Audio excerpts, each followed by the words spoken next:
Lógica, mas ela não é uma máquina que trabalha direto. Aliás, nenhuma máquina que trabalha direto continua funcionando bem, né? Sempre vai dar problema.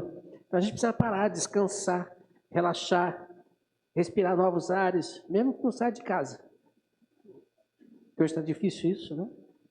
Mas é bom relaxar, é bom descansar, isso é importante. Então, ver os irmãos que estão voltando das férias, isso realmente nos traz muita alegria, né? E eu queria só completar um aviso. Os jovens da nossa igreja estarão fazendo o retiro do carnaval. E o aviso que nos chegou é... É retiro, não, é acampamento. Obrigado. Acampamento dos jovens no carnaval. Então, os jovens que querem participar, e todos devem querer, né, devem pagar 35 esse mês, não é isso? E 35 mês no começo do mês que vem para poder ir passear. Então, nossos jovens vão estar fazendo esse retiro. Eu acho que é só esses avisos, né? Todo mundo já fez aviso bastante. Hoje à noite, já vou fazer um aviso para os irmãos. Hoje à noite, vamos dar prosseguimento ao estudo do templo ou tabernáculo. Irmã Ângela, que gosta do Velho Testamento, né, irmãs?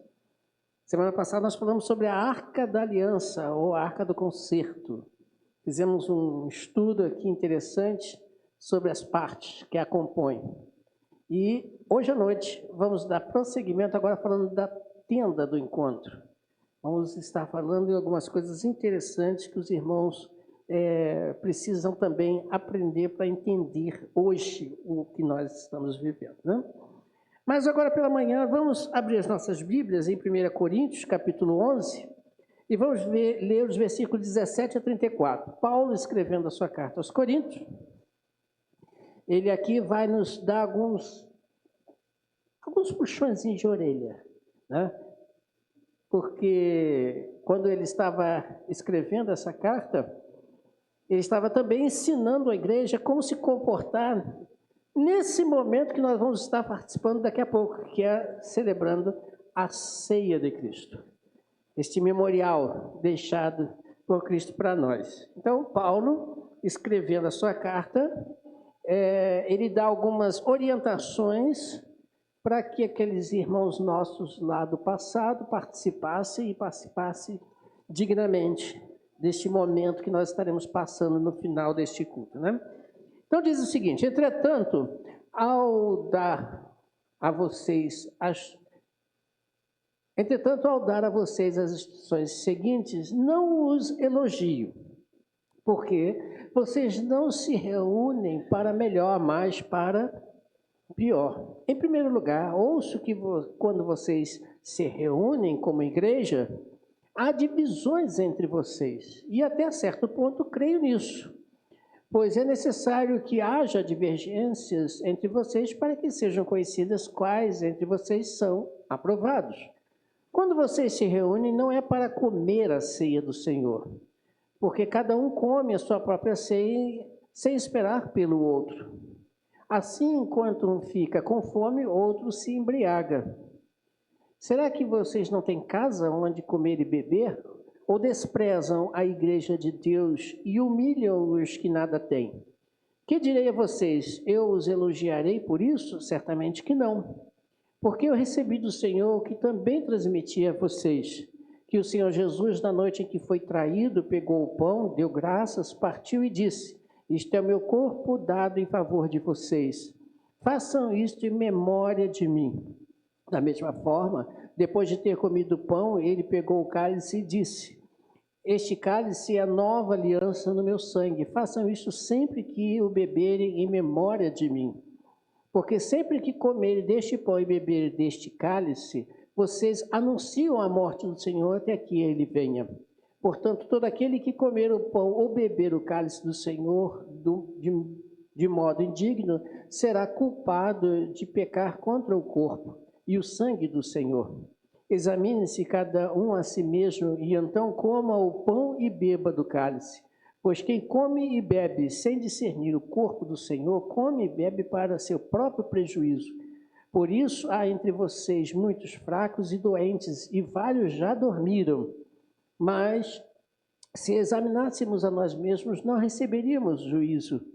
Contudo, sendo julgados pelo Senhor, somos disciplinados para que não sejamos condenados com o mundo. Portanto, meus irmãos, quando vocês se reunirem para comer, esperem uns pelos outros. Se alguém tiver com fome, coma em casa, para que quando vocês se reunirem, isso não resulte em juízo.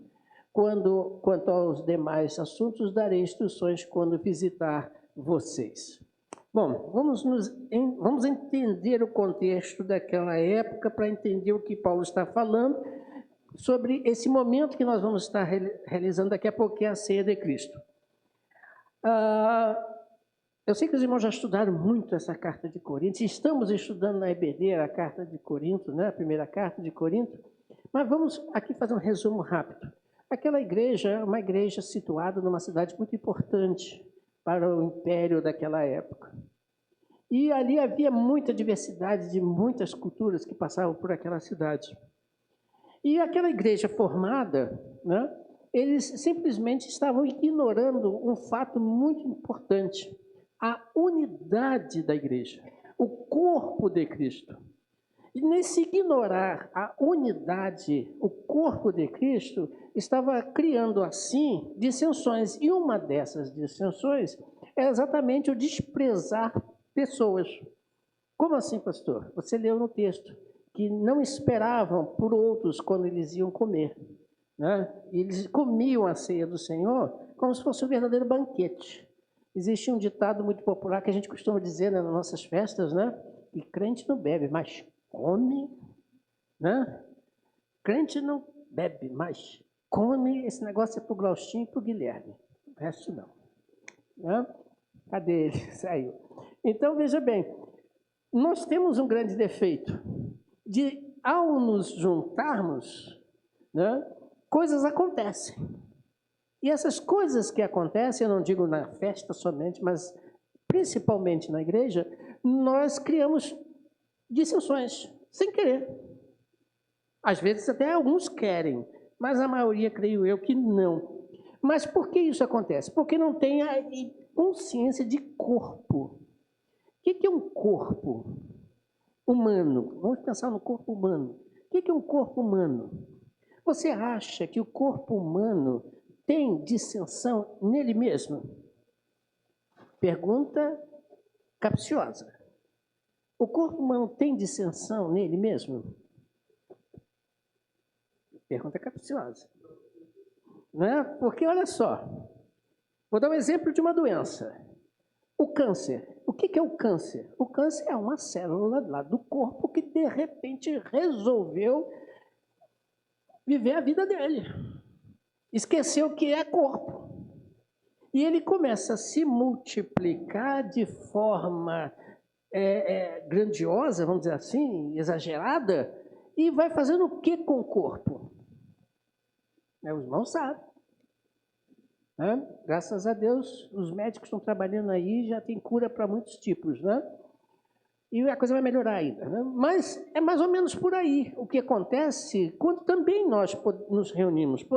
Alguém pode, de repente, virar uma célula desse corpo rebelde e começa a criar dissensões dentro da igreja. Começa a criar aqueles problemas.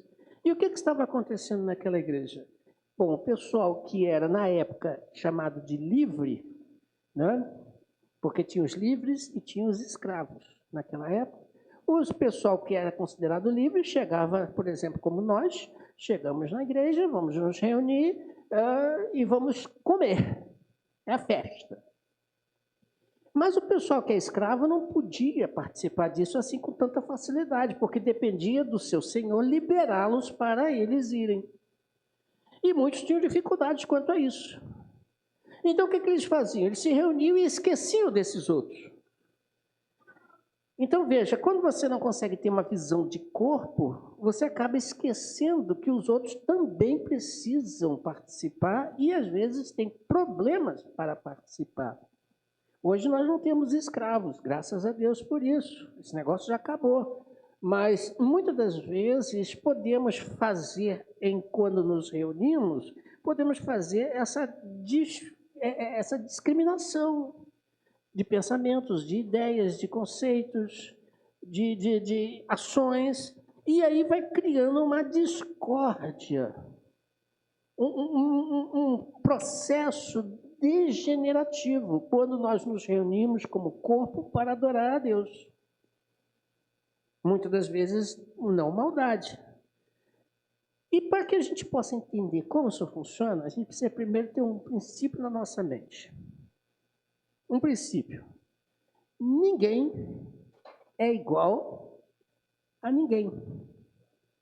Aliás, é a terceira lição, né, da EBD, né? Pelo menos os jovens ainda vão estudar. Eu não tinha visto ainda a terceira lição, mas por acaso eu coloquei essa frase. Ninguém é igual a ninguém. Ou ninguém é de ninguém, um negócio assim, né? Ninguém é ninguém. Existe um estudioso, um intelectual, eu acho que todo mundo que já ouviu falar dele, Carlos Drummond de Andrade. Vocês já ouviram falar isso, desse homem? Carlos Drummond de Andrade, pessoal aí da literatura principalmente. Pois é, Carlos Drummond de Andrade, ele diz o seguinte: nenhum ser humano é igual a qualquer outro ser humano. Cada ser humano é um estranho, é ímpar. Então não vai existir nenhum ser humano igual a outro. Pode até ser parecidos, pode até ter algumas ideias parecidas, mas ninguém é igual a ninguém. Isso é fato. Eu costumo dizer que quando Deus nos fez, Ele pegou a forma e jogou fora. Eu costumo dizer isso. Deus, quando nos fez, pegou a forma e jogou fora. Você é único.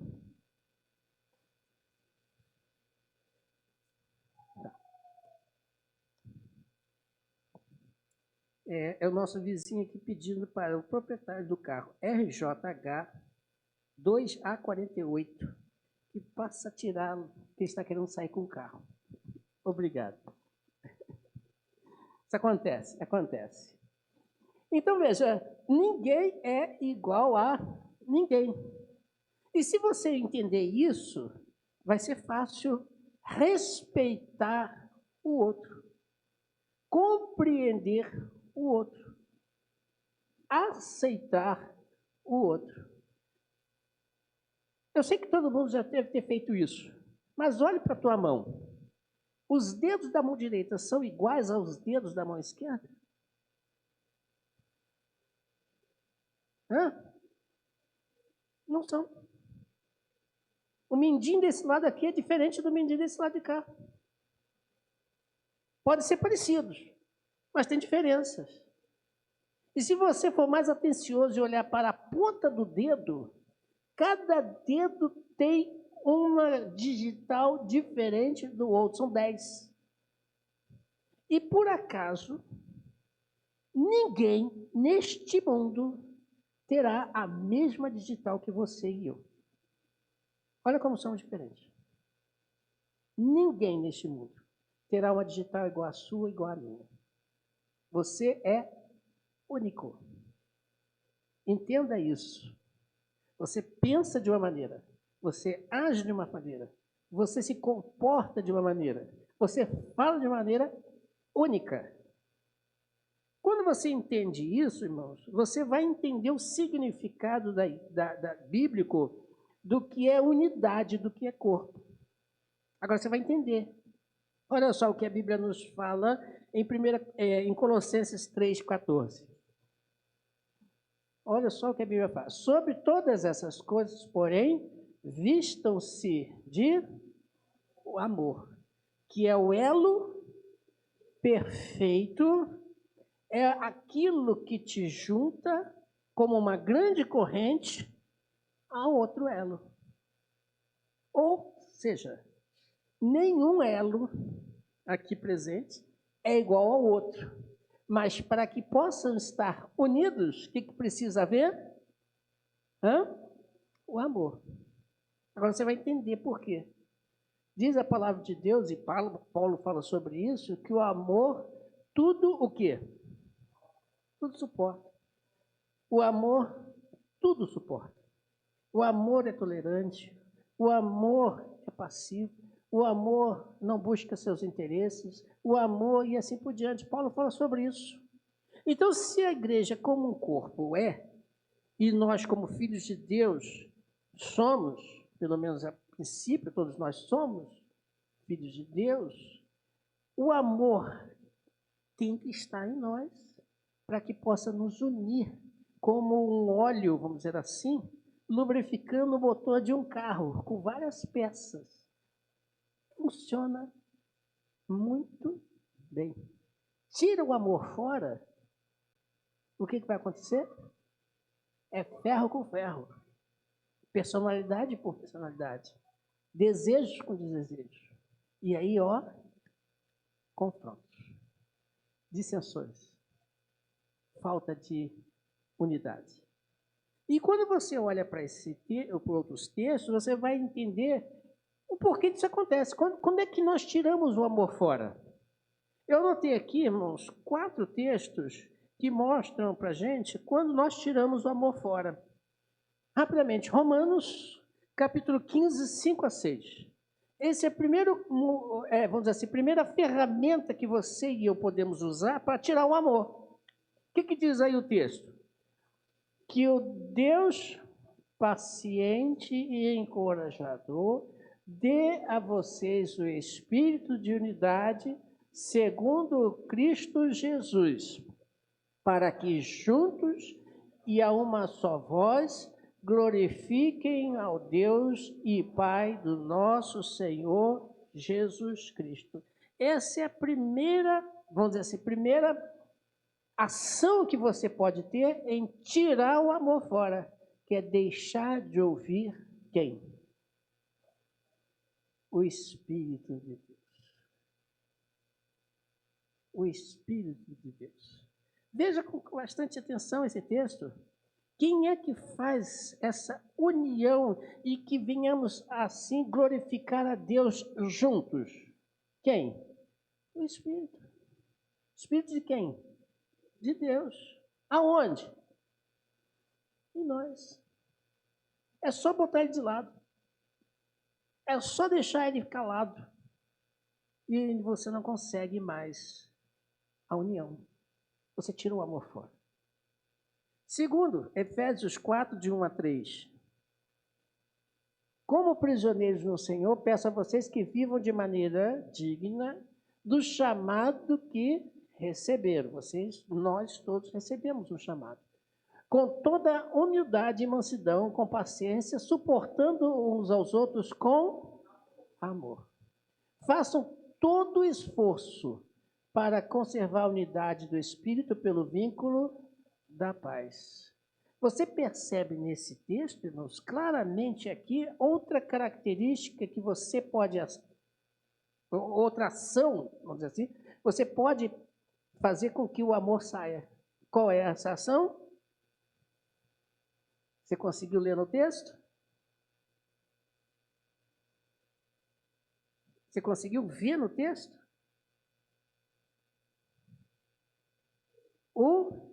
Humildade. Humildade. Mansidão. Por que eu digo isso? Porque quando você não consegue ser humilde, você não consegue enxergar os seus próprios erros. Você não consegue ver os seus próprios defeitos. Você não consegue aceitar quando alguém lhe mostra o seu erro. É o espelho. Pelo Espírito Santo de Deus, o amor de Deus é o espelho que vai refletir quem nós somos. E esse espelho, quando reflete, você tem que ser humilde o suficiente para entender, compreender que você precisa o quê? Mudar. O problema é que às vezes nós não queremos mudar. Não aceitamos a mudança. Queremos continuar no nosso simples e momento confortável de vida e de pensamento. Toda mudança gera alguns transtornos. Né? Quem já fez mudança, né, irmão Átila? Sabe como é que o negócio funciona, né? Esse negócio de mudar de casa, então, né? O Glauchinho também já fez. Oh, meu Deus do céu. Quem já fez sabe como é que o negócio funciona. Sinceramente, a gente até para pensar quanto bagulho eu tenho, né? Podia ter jogado tudo isso fora. Porque gera realmente um transtorno, gera realmente um incômodo. E nessa mudança você geralmente descobre coisas que não queria nem estar mais vendo. Esse troço está aqui, vou jogar fora esse negócio, há muito tempo não joguei. Então toda mudança gera um desconforto, gera uma dificuldade. Mas tem que existir no meio da igreja uma mudança para que haja paz. Uma igreja em que você não consegue encontrar paz é porque naquela igreja, aquelas pessoas, ou a maioria daquelas pessoas, estão tirando essa ação, essa reflexão de humildade dos seus corações e no seu pensamento e nas suas ações querem ser eu. O eu prevalecer. Esse negócio do eu é complicado, né?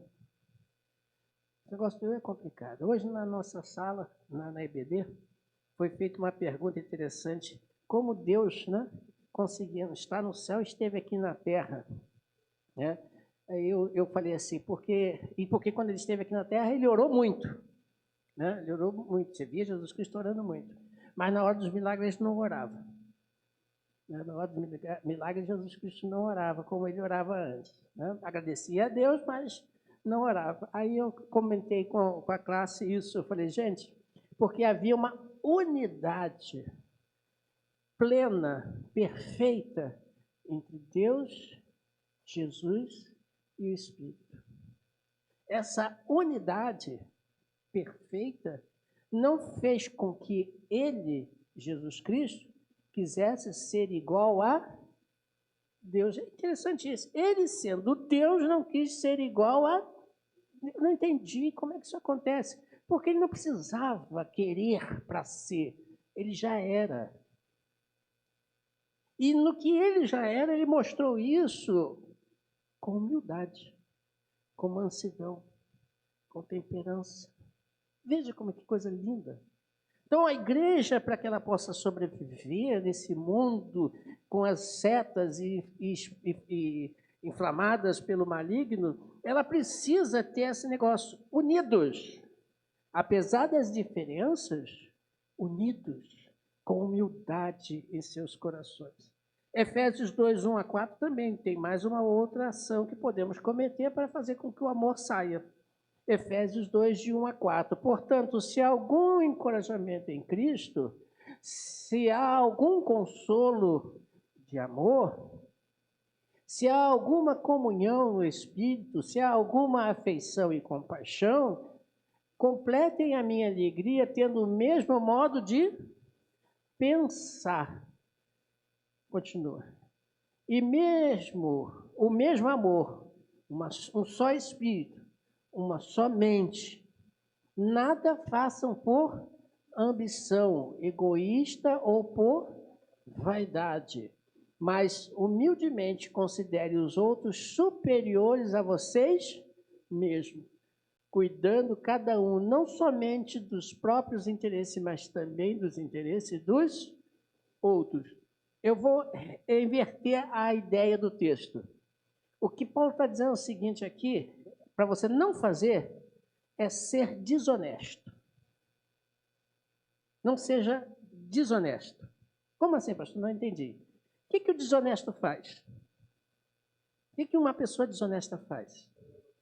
Quer levar vantagem, passa a perna no outro. Ele se considera, e para ele subir, muitas vezes ele não tem competência, ele tenta derrubar o outro. Ele tenta derrubar o outro. E às vezes dentro das nossas igrejas, infelizmente, pode acontecer isso. Pode acontecer isso em que a pessoa quer se mostrar, quer aparecer, quer se colocar em evidência, mas para que isso aconteça, ele precisa fazer o quê? Derrubar o outro. Derrubar o outro. Isso não pode acontecer. Por quê? Num corpo não existe o mais importante. Eu sempre falo isso, quando eu falo sobre corpo. né? Dou até exemplo da unhinha do dedinho mindinho do pé. Quem já ouviu já sabe. Mas quem não ouviu, ouvirá agora, de novo. Ou, novamente, para quem já ouviu. Para que serve a unha, aquela unhazinha do dedinho mindinho do pé? Hã? Aí alguém olha e diz para mim, não vale de nada aquilo. Qual é o efeito que aquilo tem? Muito. Aquela unhazinha do dedinho mindinho do pé é a proteção do dedo. Porque sem aquele dedo, você fica desequilibrado. Mesmo aquele órgão que parece menos honroso, mesmo aquela parte do corpo que parece que não tem utilidade, faz falta em você. Senão Deus não teria colocado. Você pode até sobreviver sem alguns. Por exemplo, quem já tirou vesícula como eu, né? Sobrevive, mas tem as dificuldades. Tem as dificuldades. Eu me lembro de uma vez que eu não estava ainda acostumado a essa situação. No Dia dos Pais, se não me falha a memória, meu pai nem lembra mais isso também, né? Tanto tempo, quase 10 anos atrás. Não, 10 anos atrás, né? Fomos almoçar. Eu comi um bobó de camarão, um queijo. Olha que esse negócio estava bom. Esse negócio, aqueles queijos derretidos, sabe como é que é? Ô, meu, tá ligado? É bom. Quando acabou o almoço, vamos sei o que, eu falei assim, pelo amor de Deus, vamos embora. Vamos embora. A perna direita virou esquerda e a esquerda virou direita. Vamos embora, correndo. Né? Ainda bem que o lugar era próximo de minha casa. A história restante depois eu deixo para vocês criarem. Eu sei que fez falta um órgãozinho. Fez falta. E na sua rebelião fazia dores, trazia dores. Quem já sofreu de dor de vesícula, pedra nos rins? Cria dor. Percebe? A coisa não funciona bem, desanda. Então, veja bem, o que Paulo está dizendo é o seguinte: seja honesto, viva, entenda que o outro sempre será superior a você. Não sou eu que estou dizendo, é Paulo, é Jesus Cristo que disse isso. É necessário que ele cresça e eu diminua. João está falando sobre Jesus Cristo, mas a ideia é a mesma. É necessário que o meu próximo cresça e eu diminua. Porque se você valorizar o próximo, você está valorizando o corpo de Cristo. E valorizando o corpo de Cristo, você também está se valorizando. Também está se valorizando. Caminhando para o fim. Outra ação, Colossenses 3, 12 a 14. Esse aqui é ainda mais problemático.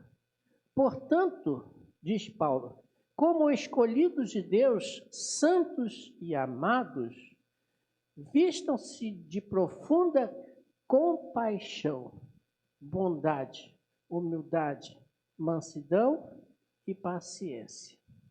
Suportem uns aos outros e perdoem as queixas que tiverem uns contra os outros. Perdoem como o Senhor os perdoou. Se todas essas coisas, sobre todas essas coisas, aliás, porém, vistam-se do amor, que é o elo perfeito. O que Paulo está falando aqui? Que tem que haver o quê? Esse aí todo mundo percebeu. Tem que haver o quê? Perdão. Perdão. Perdoe uns aos outros. O perdão, irmãos, é fundamental. Porque não pode haver comunhão, união. Um corpo bem estruturado não pode existir se não houver perdão. Ainda digo mais. Se você ler comigo Mateus 5, versículo 23 e 24, você vai descobrir uma coisa interessante. Portanto, se você estiver apresentando a sua oferta diante do altar, e ali, diz o texto, lembrar de que o seu irmão tem algo contra você, deixe a sua oferta ali, diante do altar, e vá primeiro reconciliar-se com o seu irmão. E depois, volte e apresente sua oferta. Olha só o que Jesus Cristo está dizendo.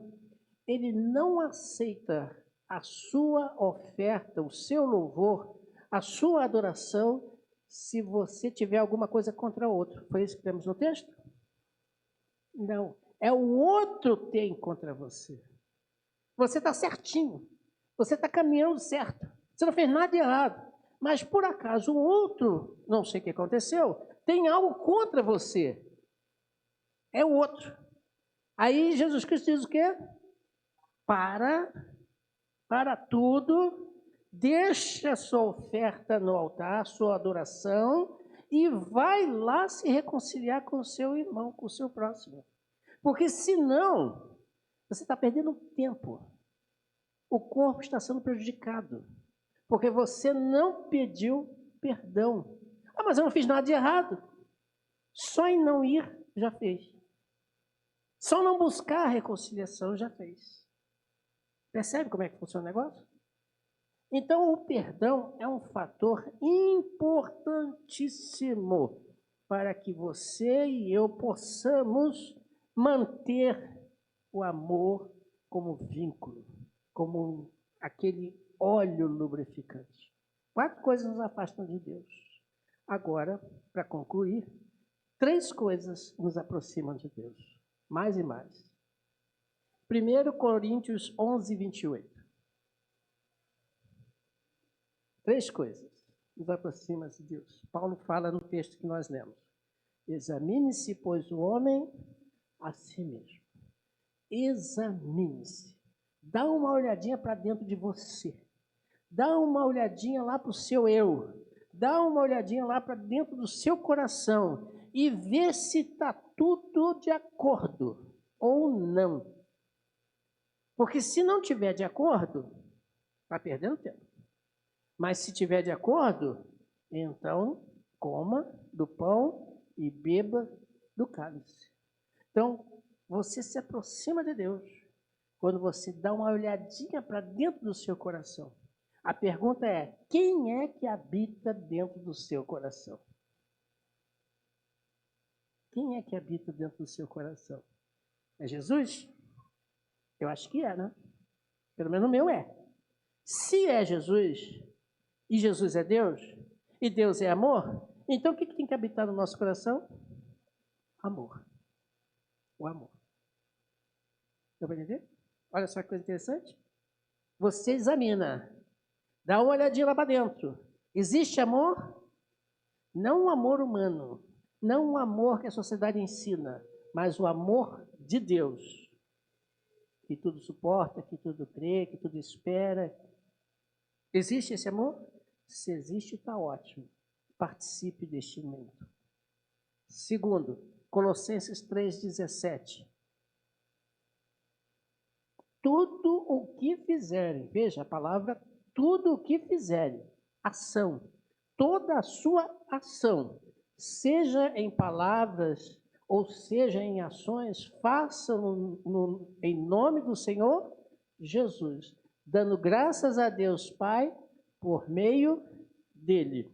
Tudo que você fizer, você pode agradecer a Deus? Vou perguntar de novo. Tudo que você faz, fala, vê, qualquer que seja, até só pensar, porque pensar também é uma ação. Tudo que você faz, tudo que você vê, tudo que você ouve, tudo que você pratica, você pode dar graças a Jesus, a Deus Pai? Se sim, ótimo, participe. Você tem que examinar. E aí a pergunta que eu falo é, quem está dirigindo o seu coração? Quem é que está dirigindo o seu coração? É Jesus? Então, se é Jesus, as tuas ações, os teus atos, a tua fala, o teu comportamento é passível de dar graças a Deus. Ah, pastor, mas eu peco. Eu disse, tranquilo, eu sei, nós pecamos. Mas Jesus Cristo está ali para nos ajudar. Ele está ali para nos interceder. Lembra da mensagem do domingo passado que estava aí à noite? Ele é o nosso propiciatório. Então, se não estiver a Jesus no comando, você não quer nem saber do que você está fazendo em relação ao outro. O problema é do outro. Você ainda vai dizer assim. Não é assim que funciona. E o último texto, Provérbios 4, 20 a 27. Meu filho, Olha essa orientação de Salomão para nós hoje. Meu filho, escute o que digo a você. Incline o ouvido às minhas palavras. Nunca as perca de vista. Guarde-as no fundo do seu coração, pois são vida para quem as encontra e saúde para todo o corpo. Acima de tudo, guarde o seu coração, pois dele origina a vida. Afaste da sua boca as palavras perversas. Fique longe dos seus lábios a maldade. Olhe sempre para a frente. Mantenha o olhar fixo no que está diante de você. Considere a vereda que os seus pés tomam e sejam firmes em todos os seus caminhos. Não se desvie nem para a direita, nem para a esquerda. Afaste os seus pés da maldade. O Salomão está dizendo para você exatamente isso. Ouça bem estas palavras. Essas palavras que vêm de Deus. Guarde-as lá no seu coração e viva o que você está guardando. Do jeito que tem que ser. Dentro da palavra. Não se desvie nem para a direita, nem para a esquerda. Porque se você andar ali direitinho, afastando seus pés da maldade, você andará seguro. E o corpo estará sadio. Olha que coisa linda. O corpo estará sadio. Então, guarde essas palavras no seu coração e não as perca de vista. Guarde-a lá no fundo e viva essas palavras de Deus. Porque se você assim fizer, a nossa igreja, cada vez mais, vai sempre crescendo para a honra e glória do nosso Deus, de forma sadia e não doentia. Cada um buscando os seus interesses e cada um fazendo o que bem entende e vivendo do jeito que acha que tem que viver. Isso aí é degenerativo. Pode levar anos, mas aquela igreja vai cair. Aquele grupo vai desfalecer, porque o câncer trabalha na sutileza. Ele trabalha escondido. E quando a gente às vezes descobre, é tarde demais. Quem diga isso, né, irmã? Infelizmente. Mas temos que ter essa consciência como corpo de Cristo. A gente precisa trabalhar, porque tem cura para cada um de nós. Deus possa nos abençoar. Vamos orar? Vamos ficar de pé?